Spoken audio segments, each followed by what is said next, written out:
Hi and welcome. The boardroom was the kind of room that turned people into statues. Everything was engineered to intimidate. The table, a river of dark wood. The lights, a constellation of controlled brightness. The skyline framed behind glass like a trophy. Alexander. Drake liked to think the room obeyed him. He had built a life on the illusion that rooms did what he wanted. Given. Cross lounged in a caramel leather chair with the ease of someone who never worried about gravity. Her gown too sumptuous for a workday. Just sumptuous enough to signal that the gala was 2 nights away. Caught and broke the light in 1,000 calculated flashes. At the far end, Marcus Langford absent-mindedly rolled a Mont Blanc pen between his fingers.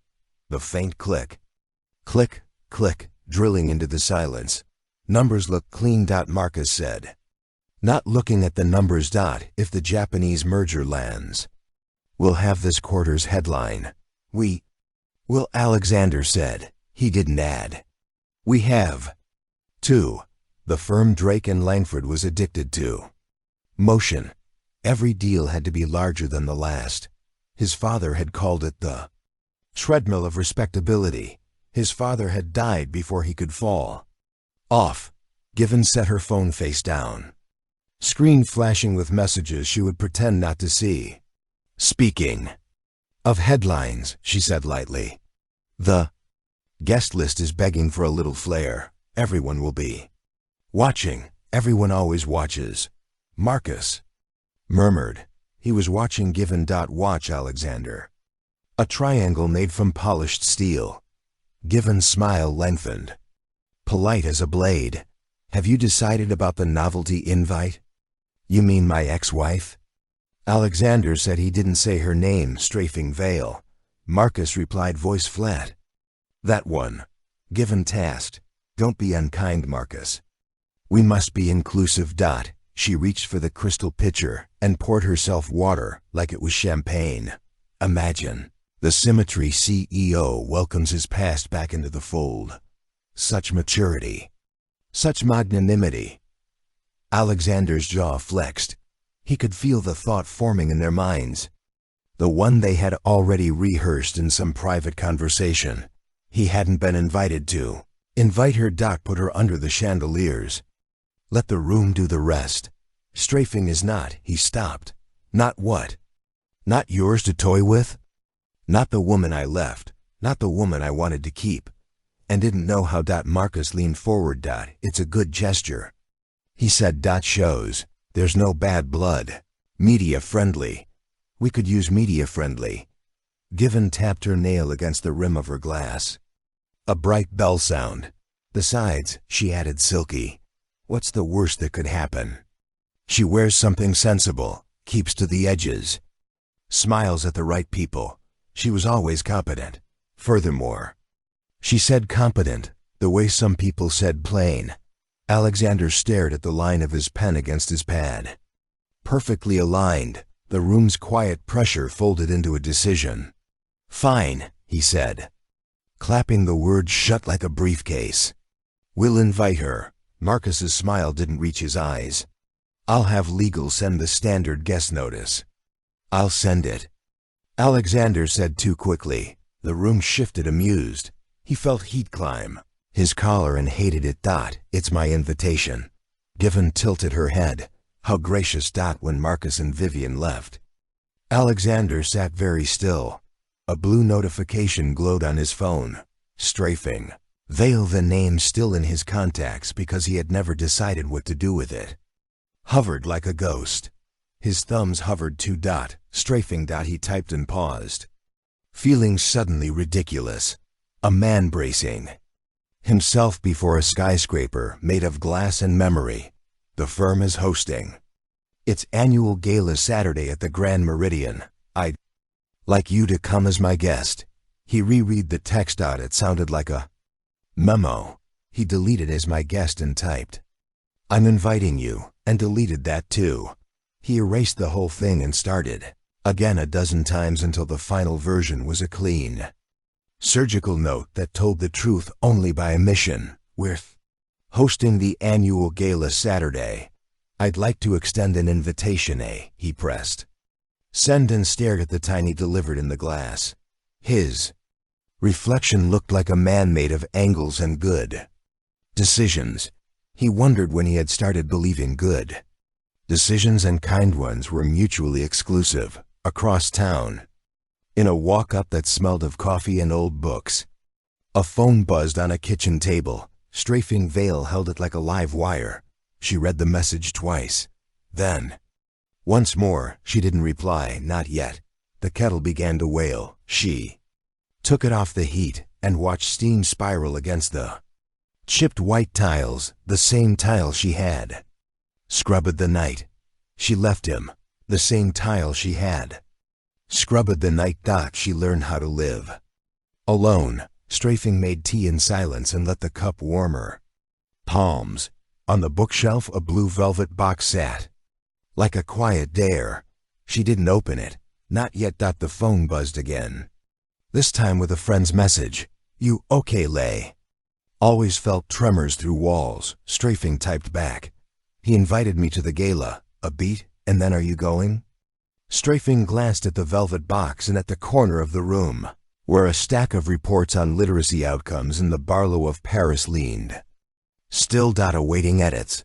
Her life had become a series of gentle obligations. She had chosen.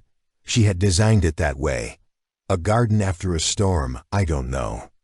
She wrote, I thought he wouldn't think of me at all.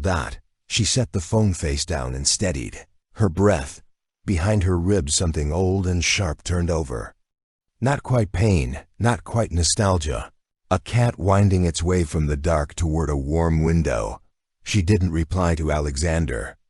Not yet. By morning the rumor had found a voice. Assistants pinged. Assistants. Cards were updated. Whispers drifted like perfume through lobbies and elevators. The ex-wife was coming to the gala, or not. Depends on who you asked. Everyone asked. Given orchestrated the music of it with obscene grace, letting a drop of speculation hear a sliver of disdain there. It would be so sweet if she came. She told a client over lunch for closure. She made closure sound like a door closing gently on someone's fingers. Marcus was practical about it. If she comes, she comes. He told the communications team. If she doesn't, we pivot either way, spin it. Should we prepare a photo op? The junior asked, cheeks pink with ambition. Marcus's gaze cooled. We should prepare a fire extinguisher in her apartment. Strafing cleaned. It was what she did when she didn't know what to do. She lifted the velvet box, finally feeling the weight of it anchor her to something she had almost forgotten. The woman she had been before the boardrooms, and the hush money check that wasn't offered, but would have been if she had asked. She opened the box the way one opens a letter from a lost friend. The midnight gown inside unfurled between her hands, soft and steady as water. Furthermore, she had bought it years ago for a gala. She never attended the one where Alexander had asked her not to come because a more strategic image was necessary. She had smiled and pretended not to bleed. And then she had stopped buying gowns.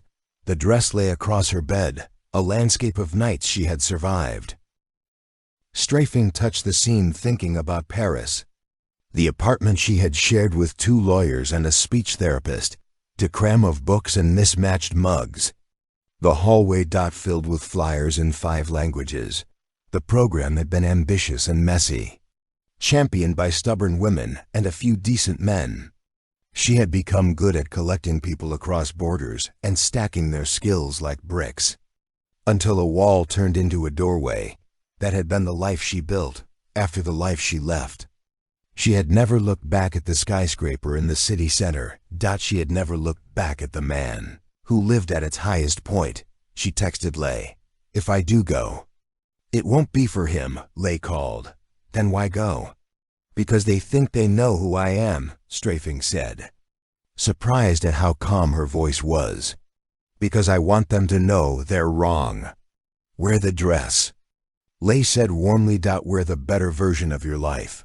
Strafing laughed. It's just a dress. It never is. The phone beeped with an incoming email. A journalist named Rowan Pierce. requesting a profile on unsung leaders in civil society. He had heard about the Paris program. "I'll call you Monday," Strafing wrote back, then deleted it and typed, "Let's talk next week." She didn't want to step into anyone's story. On Saturday, she wanted to carry her own. That evening, the sky threatened rain and delivered none. Strafing stood by the window, watching the city lights grow nervous. She thought of Alexander's text. The clean efficiency of it. The absence, that was a language of its own. He hadn't apologized. Perhaps he didn't think he needed to. Perhaps he didn't think this had anything to do with apology. She texted back, "I'll come." In the glass she saw only herself. A woman in a soft sweater, a woman holding a choice. Like a blade she could decide not to use. She returned the dress to its box and slept. The sleep of someone who has rehearsed a battle and knows she will not die from it. Across town. Alexander stared at her single-sentence reply. He felt the strange mix of relief and terror known only to men who have passed a point of no return and are only now realizing what point it was. He turned his phone face down and told himself it was just an event. Furthermore, he told himself that 23 times and believed it.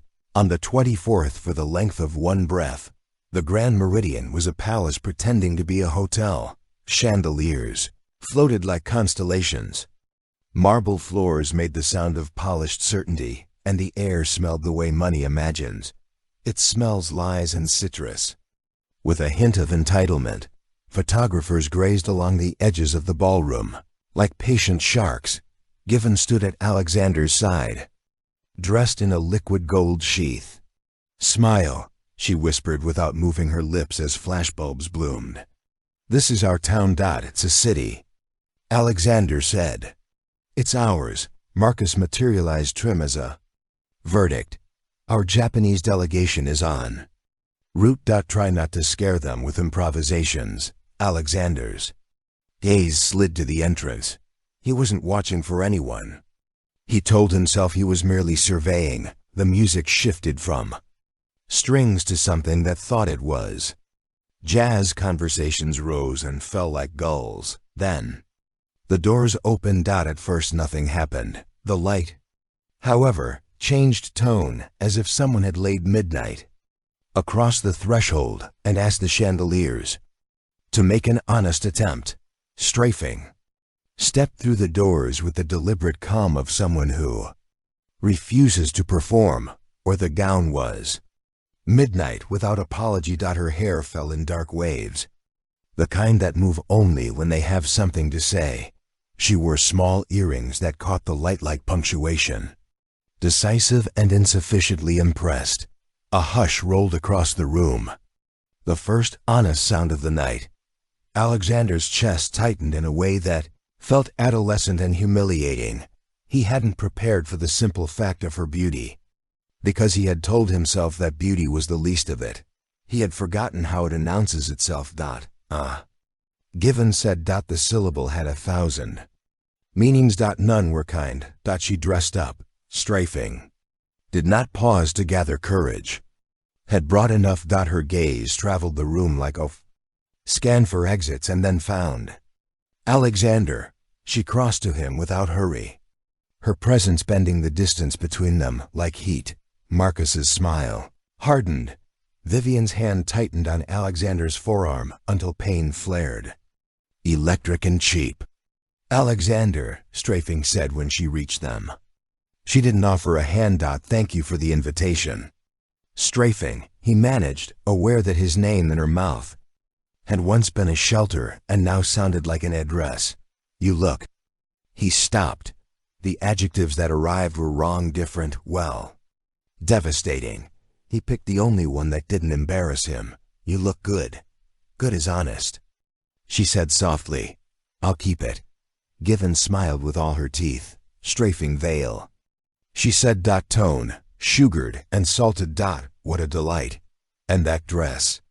How classic. Did you find it?" "In the back of a closet."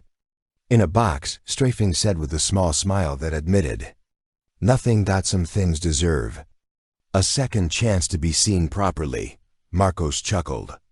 As if he'd heard a joke in a language he pretended to speak. How very symbolic. He flicked his eyes at a passing waiter. Champagne, I'll take water. Strafing said, I prefer to be clear. Given's laugh tinkled like a chandelier testing its welds. Clear about what, darling? About what is real, Strafing said. And what is costume? It should have been nothing.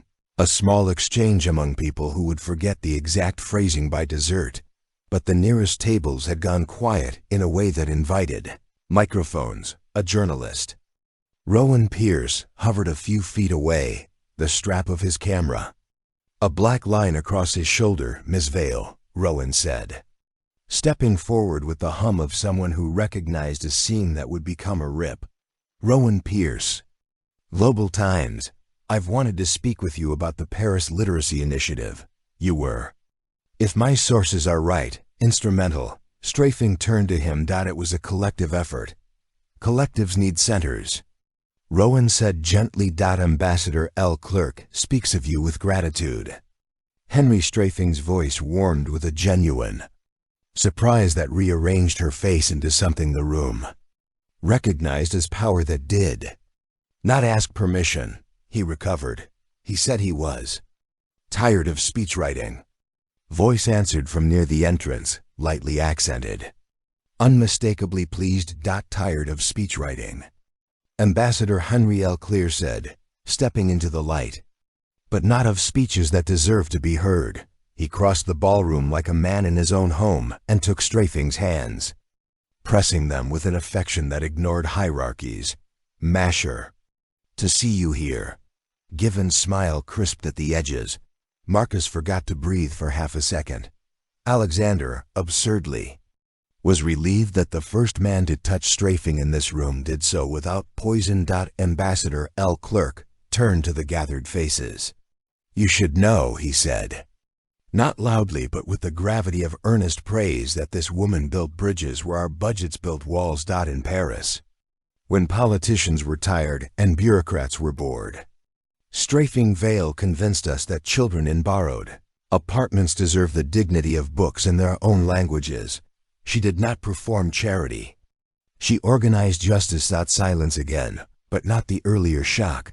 This was the stillness of recalibration. The sound a room makes when it realizes it has been standing at the wrong angle. Strafing's expression didn't change. But Alexander saw the small shadow of discomfort pass over it. The way a woman deflects praise because she knows the backlash it invites. You're too generous, she murmured. Facts do not need generosity, L. Clerk said. They need courage. Rowan's pen flew, camera lenses blinked. Given's hand slid from Alexander's arm somewhere. A string quartet remembered it was being paid and resumed.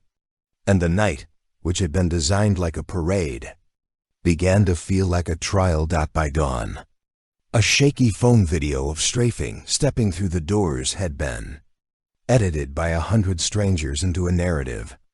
Captions disagreed on details but aligned on a mood. The ex-wife who silenced the elite clips of her exchange with Given passed from chat to chat like contraband. By lunchtime, a still of Ambassador Lair's hands on Strafing had appeared on 3 news sites under the word respect. In fonts more used to advertising watches, Alexander watched a loop of these images from his kitchen. Coffee cooling into a dark truth. He had invited his ex-wife to a room designed to break her. He had watched the room break. Instead, the office did not know what to do with itself. Assistants whispered names, as if speaking them too loudly would summon lawsuits. The PR team floated statements that managed to sound both contrite and proud, like people apologizing for how good they were. Investors' emails flickered into the communication stream. Some asked for introductions to Strafing. Marcus stormed into Alexander's office with a newspaper like a weapon. This is a catastrophe, he said. She hijacked the narrative, did she? Alexander asked. Or did we lay it in her path and invite her to step onto it? Don't start moralizing. Marcus snapped. He had the brittleness of a man who could hear the cracks running under his feet. We needed the gala to anchor the merger. Instead, social media is writing her name on our building. Perhaps we should put it on the directory. Then, Alexander said. Marcus stared. Are you defending her? What am I defending? The question tasted like iron, competence, dignity. Marcus's jaw worked. You want to be a philosopher? Go teach. We move money, and right now money is moving away. He slammed the paper onto the desk. Who is strafing Vale? The headline asked over a photo of her laughing at something the camera hadn't captured. I want her out of the building. Out of the news cycle. Out. She's not in the building, Alexander said. Too evenly. She's in our way, Marcus said. He leaned his weight onto the desk close enough that Alexander could smell the careful mint on his breath. And you let her in. Enough, Alexander said, and the word surprised both of them. It had an edge he didn't know he owned. Marcus blinked. Given arrived without knocking face, pale hands shaking around her phone. They're mocking me, she said, the words tiny, with a strain she hadn't had to perform before. She thrust the screen forward. Memes crawled across it. Her face mid-laugh beside the caption. Closure. Strafing single quotes S-face beside opening. The internet had discovered its own cheap poetry. Do something. What would you have me do? Alexander asked. Fix it, she cried. Make it go away. I will not be, she swallowed. I will not be humiliated.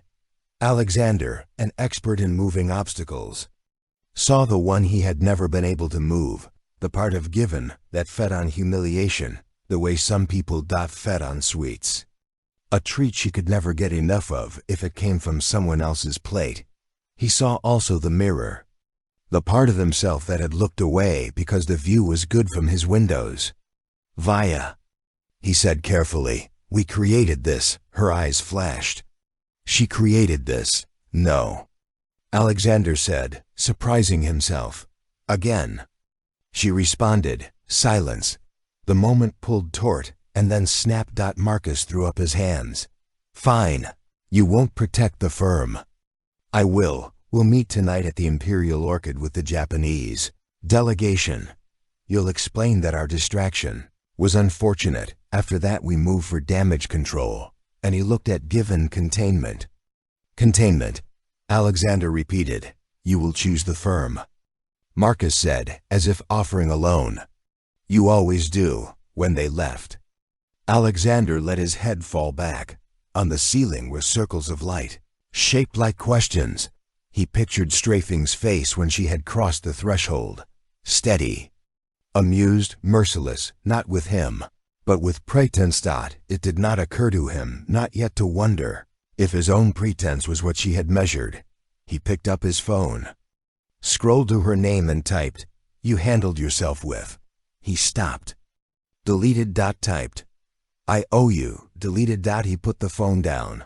Across town, Strafing was at the community center, sleeves rolled up, marking up a draft of a municipal grant with a young staffer who kept repeating, I can single quotes T.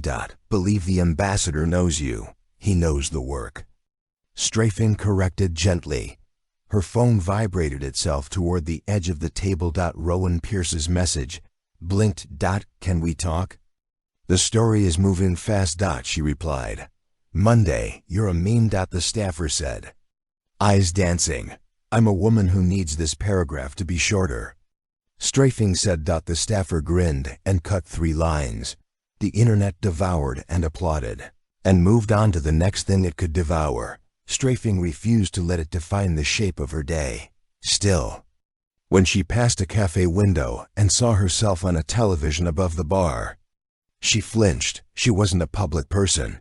She had never wanted to be the story. Furthermore, she also wasn't a coward. That had been the deciding factor. With the velvet box. She turned off her phone, put her pen to the grant, and worked. The Imperial Orchid hid its exclusivity behind hush and wood. Private rooms lined, a corridor lit like an apology. Alexander Arrived early and sat alone watching a koi pond through a panel of glass while his reflection watched him. The door slid open. Marcus entered with the Japanese delegation, Ms. Nakamura, a woman whose calm felt like a slow-moving tide. Mr. Sato, sharpened, careful, and two younger executives whose names Alexander would forget, but whose questions he would remember. Thank you for hosting us. Miss Nakamura said, bowing. A beautiful evening it will be. Marcus said Alexander. Alexander made the introductions, poured tea, he did not drink, and kept the conversation on rails. He was very good at rails. Ms. Nakamura asked about the firm's long-term commitments to education. Alexander found himself describing Strafing's literacy work and stopped just shy of saying her name. The door opened again, slipped in gold again, smile sharpened. Ms. Nakamura's gaze flicked over her and back. Your fiancé, she remarked politely. Yes. Alexander said the word oddly heavy. Vivian took a chair beside him, lay her hand on his wrist, and squeezed. He moved his arm away. Mr. Sato lifted his glass.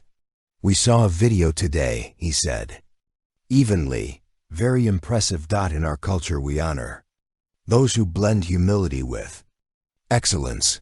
Given's smile stuck. Social media loves to exaggerate, she said. It was nothing but a dress and good lighting. Miss Nakamura set her glass down. Her achievements seemed documented. The Paris program was recognized. Yes. Let's not dwell. Marcus cut in smoothly. We have a framework to review. Given had caught the current and mistook it for applause. She is just an ex-wife, she said lightly. She files papers, social media, adores a fairy tale. This is not one. Silence pulled. Ms. Nakamura looked at Alexander not with shock, but with the measured sadness of a teacher listening to a bright student cheat. Forgive me, she said, but did you just belittle a colleague's accomplishments? Given laughed high and brittle. She does not belong here. She is nothing. Chopsticks. Paused mid-her. Mr. Stowe wiped his mouth with his napkin, in no hurry. Respect is the foundation of partnership, he said. What we have seen tonight tells us enough.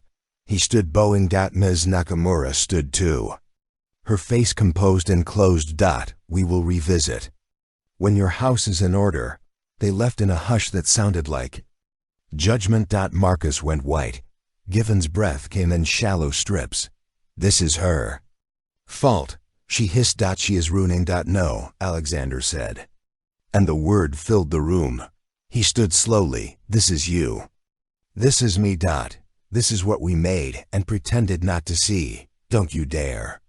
Vivian whispered, color scorching her cheeks. Don't you dare put this on me when you... We're done, Vivian, he said quietly. The quiet did not soften the edges. The engagement, the arrangement, the looking away, it ends. Marcus found his voice. Have you lost your mind? Alexander turned to him. I found it, he said at the door of a ballroom. He left the private room before they could decide whether to shout or applaud. The corridor felt long and kind. Outside rain had begun without drama. Alexander stepped into it and welcomed the shock of cold. It made him feel less like a statue. He did not know where he was going until he found himself at his desk at home, the city, wet and attentive outside his windows. And he began to write. The words that had refused to be text became paragraphs that were not press releases. He wrote what he had been taught not to write. I was wrong. We were wrong. I watched good people be made small because it flattered my height. Furthermore, I used the word we as a shield and strategy as a disguise. Furthermore, I invited my ex-wife to a gala as a joke, and she arrived as the truth. When he slept it was without dreams. 3 days later the editorial ran on the front page of the morning paper because the editor smelled a bonfire and liked fire in the morning.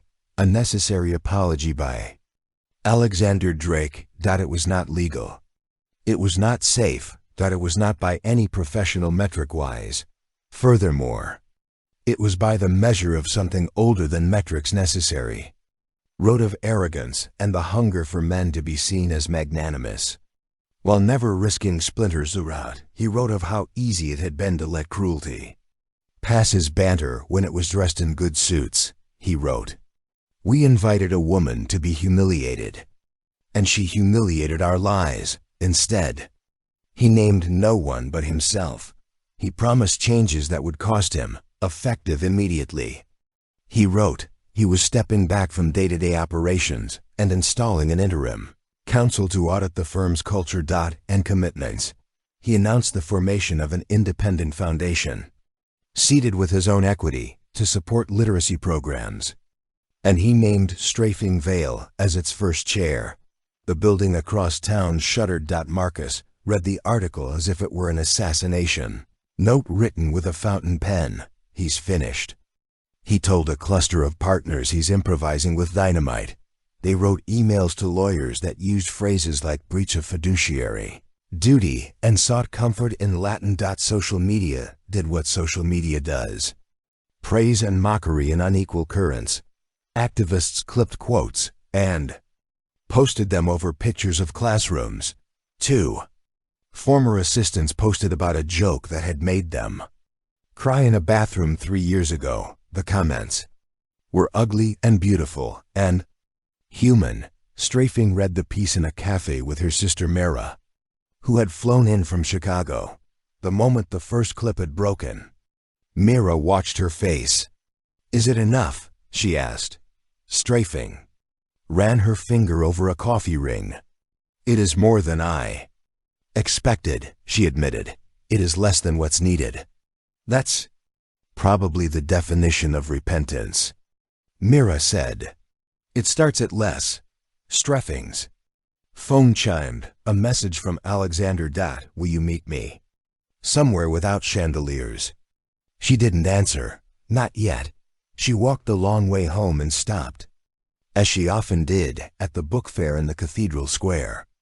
A mess of stalls and rare editions, coffee, rain, laughter. The sky had repaired itself into a patient blue. She let her hand hover over a second-hand copy of Les Miserables, the kind with margins, annotated by a student, and therefore more valuable to her than any first edition. He was waiting near a stall, selling pamphlets on everything from tenant rights to bird migration. He wore no suit, which made him look oddly young, which made her angrier than she expected. She didn't want him to be young. She wanted him exactly the age he had earned. "Strafing," he said. The words sounded almost like a prayer directed at the wrong idea of God. "You burned your house." She said. "It was mold," he said. And this was unexpected. It made her laugh. Despite herself. "I'm sorry," he added quickly, as if he should apologize for her laughter too. "No," she said, sobering not. Yet he nodded. "I wrote what I could write," he said, "not because I wanted absolution, because the fiction was killing me. And the truth will do what she asked. More curious than cruel. Make you free. Make me honest," he said. "I thought they were the same thing. They aren't." They walked between stacks of paperbacks. Smell of damp ink and old cardboard was a bomb. Children darted between legs. An old man with a hat recited Neruda to nobody in particular. It felt indecent to talk about reputation in a place built of marginal notes. "What do you want from me?" she asked finally. "Nothing," he said, and she believed him enough to let him continue. "Not forgiveness. Not return. I want to build something that doesn't use people up. I want to learn how to stand beside what is good instead of standing on it. Furthermore, I don't know how yet."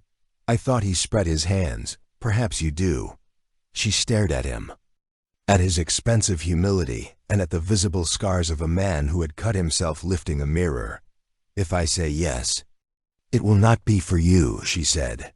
"It will be for the work and for the people who cannot afford to be decorations in someone else's party." Good. He said, I don't trust what I want for me. She nodded. Well, try. She said, well, build, but you understand.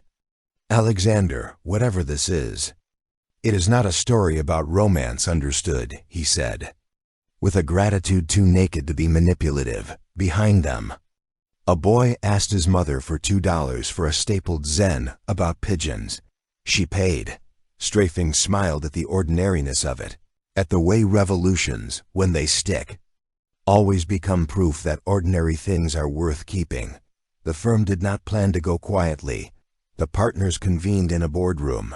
That felt like a verdict without a jury. Marcus spoke first. Because of course he did. Alexander has compromised the firm's reputation and value. He's transferring equity into a pet project. He's appointed his ex-wife to chair it. This is a clear conflict. Chair of an independent foundation corrected a partner with more scruples than power, which he controls. Marcus said.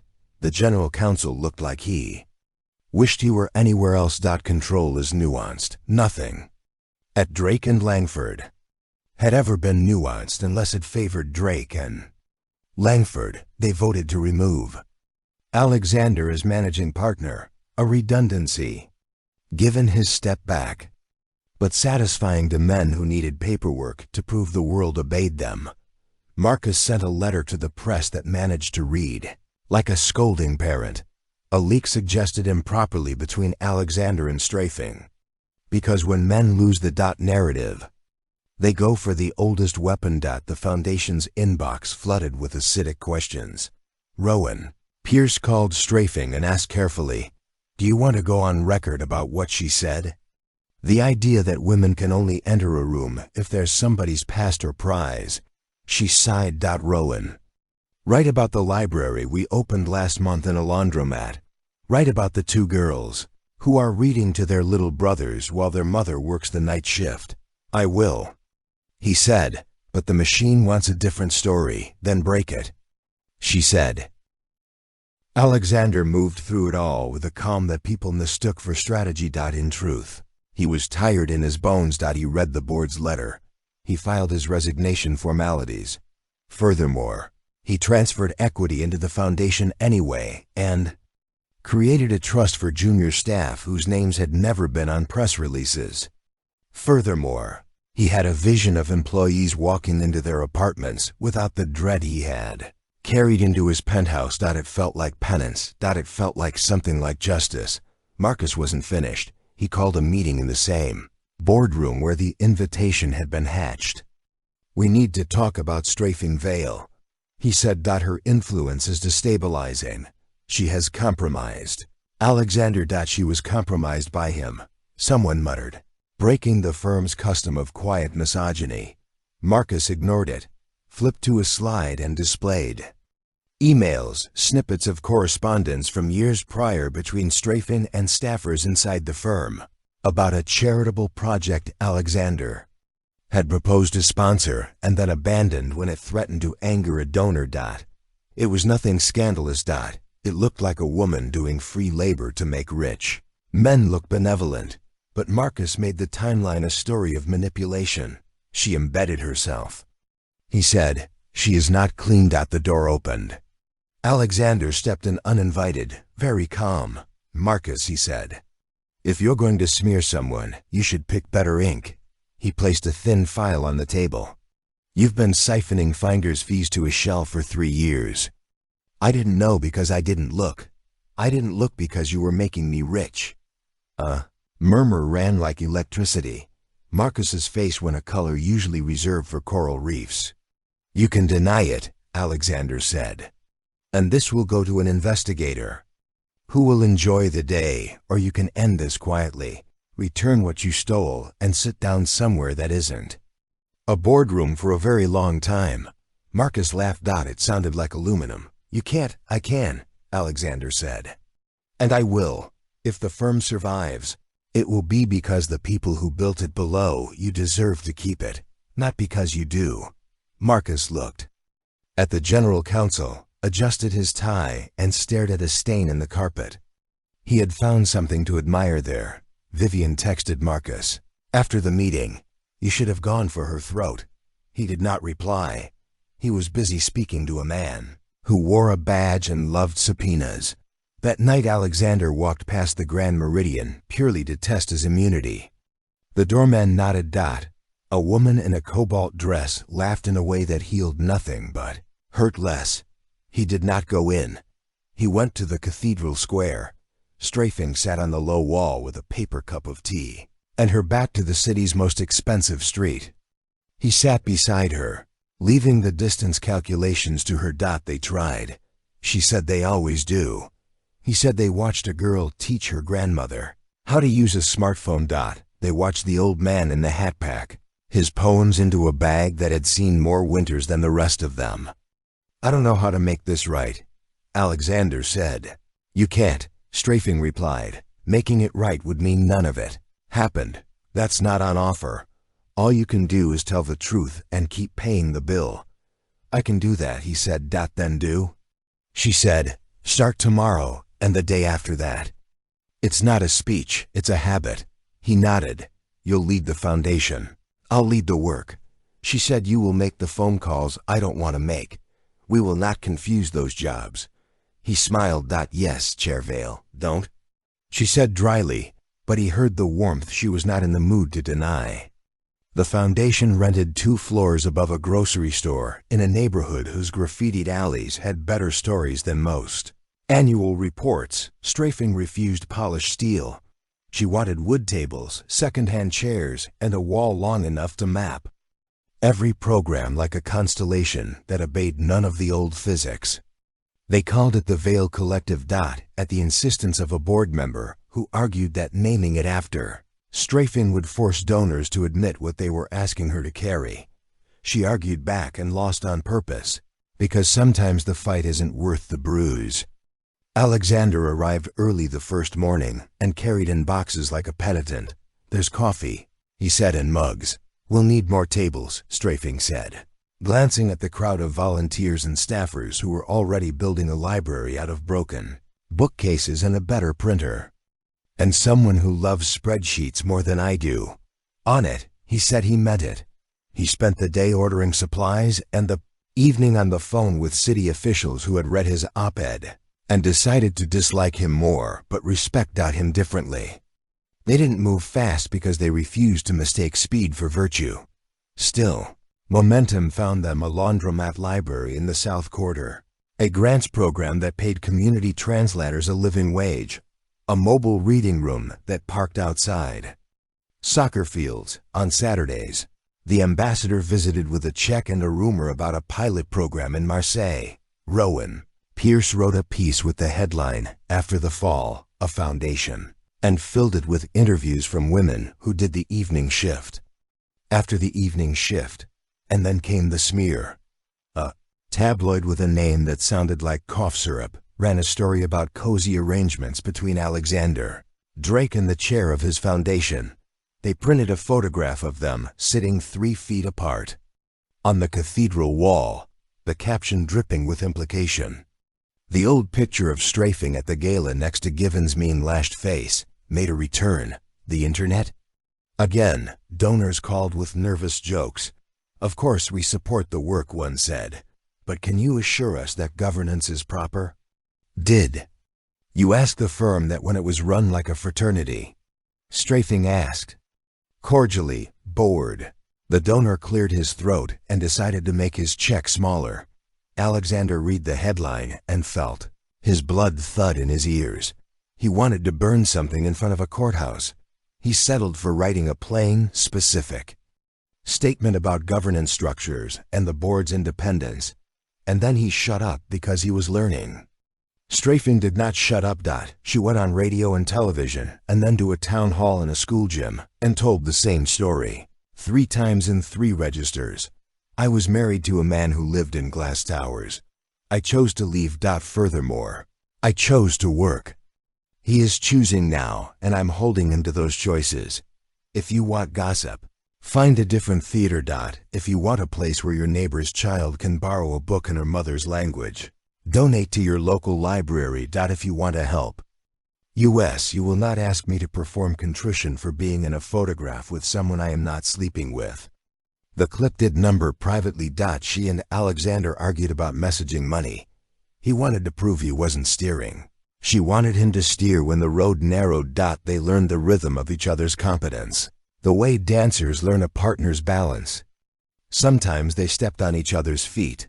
Sometimes they startled themselves with grace. One evening, after a meeting with a city agency that had ended with the agency wanting a selfie, Alexander lingered by the window while the staff trickled out, leaving the room muddied with laughter and paper. Strafing was cross-referencing a spreadsheet with a handwritten donor list, because she was the kind of leader who trusted both numbers and handwriting. "Do you ever miss it?" he asked the glass. Meaning the firm, the certainty, the way rooms used to quiet when he entered. "I miss not thinking about printers," she said without looking up. "And sometimes I miss silence." "Do you?" he considered. "I miss knowing what my job was," he said. "I miss my father believing I was doing exactly what he told me to do." She glanced up, surprised by the softness in his voice.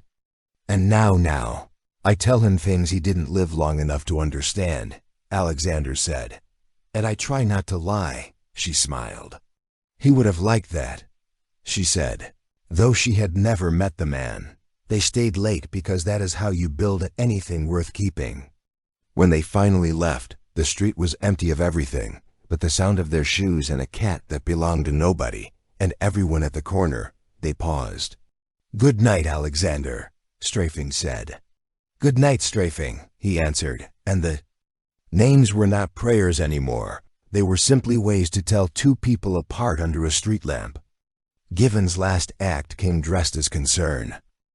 An email arrived from an anonymous account with attachments, a series of internal memos from the foundation, selectively clipped, framed to suggest favors to donors in exchange for quiet support.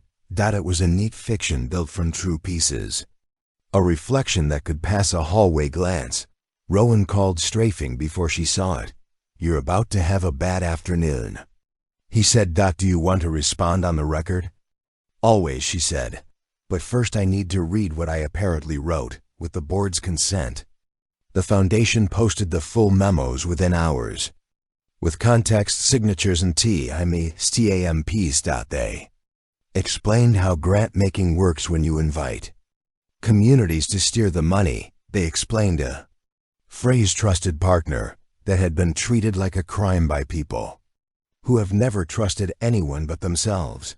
Furthermore, they did not insult anyone's intelligence. Furthermore, they assumed good faith and were therefore accused of naive by people allergic to it. Given, meanwhile, sent direct messages to 3 donors. "You deserve to know the truth." Darling. One forwarded it to Alexander, who stared at his phone a long time, and then typed, "Given. Go be extraordinary somewhere else." She replied, "You think you're better now." He did not respond. He thought he was trying. Ambassador Elclerc stepped into the fray with a funny letter so clean it felt like mountain air. He vouched for the foundation's processes and for Strafing's stubborn insistence on putting mothers in the room when men talked about budgets. He wrote, "Your city will be measured by what it does with its most dignified citizens. Strafing Vale is one. Act accordingly." The letter was shared by people who never read letters. The donors calmed. Smear faded, bored by its own lack of traction. Given moved on to a new party, somewhere with fresher prey. The firm, bruised and still standing, announced a structural overhaul with a seriousness that made Alexander unexpectedly proud of a machine he had once only loved for its speed. Rowan published his profile at last.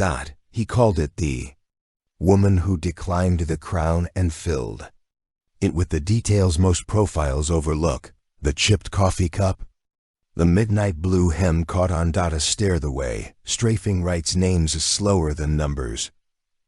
He quoted Alexander once, and only once.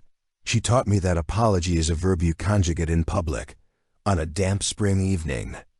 The Vale Collective opened a reading room on the first floor of a public housing building. There were paper flowers taped to the walls and a banner drawn by third graders that read, "We read here in 3 languages." Alexander arrived carrying a box of picture books he had bought without asking if they were needed, and was told gently that they were needed, and also that they would have bought them anyway. He felt useful and unnecessary. In the exact right ratio, parents drifted in. A teenager taught a child chess with rules that were clearly invented on the spot. A grandmother sat with a newspaper and read every word. Ambassador Clear leaned against a doorframe, hands in pockets, and smiled like a man who collects good endings. Strafing stood at the front with a microphone that didn't work. She didn't need it. "This began," she said, as a joke told by people who thought they owned the room. "Tonight, it is a room owned by the people in it. Cheers real and soft." She continued, "We will get some things wrong. We will get some things right. We will listen. Furthermore, we will not be perfect. We will be public." When the ribbon was cut and the room belonged to the children, Alexander found her by the window where she liked to take her breath. The rain had started again. "The city practicing for storms. You did this," he said, meaning the room, the laughter, the strange peace that arrives when you stop performing the wrong story. "We did this." She corrected automatically, then shook her head. "No. They did this. Thank God," he said. And neither of them needed to specify which God they meant. He looked at her, and she looked back. The gaze of 2 people who had shared a life, and then shared a ruin, and then shared something else that doesn't have a name because names are too tidy. "I'm not going to ask you anything I don't already know the answer to," he said, "but I am going to say this. I am grateful to be in the room you own. I don't own it." She said, "Furthermore, I only keep the lights on. That's ownership enough." He said, "For now." They stood like that, not touching, not needing to, watching a girl pick up a book and carry it like a torch into a future neither of them would fully see outside. On the wet street, a bus strafed upstairs. A radio played a song that had no right to be as perfect as it was. For the moment, Alexander thought of the boardroom where he had sent a text. Like a knife disguised as an invitation, he thought of the doors opening at the grand meridian of midnight. Entering like a fact, he thought of the way a man can spend a lifetime on the wrong side of a mirror. "Good night." "Strafing," he said. She smiled. "Good night, Alexander." He left holding nothing but damp air and a sense that finally, the room was doing what it wanted. He expected no forgiveness. He had been granted something stranger and sturdier, a chance to keep showing up without needing to be the center behind him. Strafing turned off the lights one by one, not to end anything, but to mark the beginning of a habit. In the dim, she could still see the shapes of the tables, the chairs waiting for bodies, the shelves ready for books. Everything looked for a breath, like a city that had learned how to read itself. And if anyone passing by that night glanced through the window and wondered at the woman standing calm in the near dark, they might have thought, "Goddess." She would have rejected the title. She would have accepted the